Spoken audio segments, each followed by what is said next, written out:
Good morning everyone, time checks already 6 o'clock AM here at Philippines time. So for today's video, ayan, ganda-gandahan si Tina kasi may filter yung camera natin for today's video.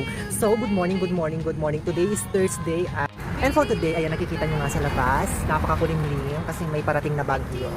So as you can see, hindi kaaya-aya yung panahon ngayon kasi wala tayong nakikitang sikat ng araw. So good morning everyone, good morning, good morning. Hali kayo at mag-sausage tayo.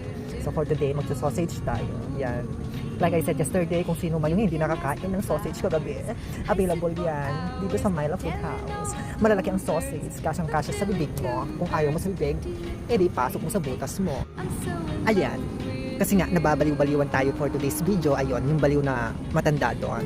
Nangaharang ng mga sasakyan. Pauwi na siya, pinagalitan siya. Ayun. Huwag niyo siyang tutularan. Inahanap niya si San Pedro. Yan, good luck sa'yo nanay. Sana makita mo si San Pedro. Babush. Filteran si Tina ngayon, di ba? Di ba? Yan, filteran. Ganda-gandahan ang tag natin ngayon. So, hello everyone. Good morning, good morning. Today is Thursday. Sana masayang araw nyo. Sana blooming din kayo. Yan. Bye.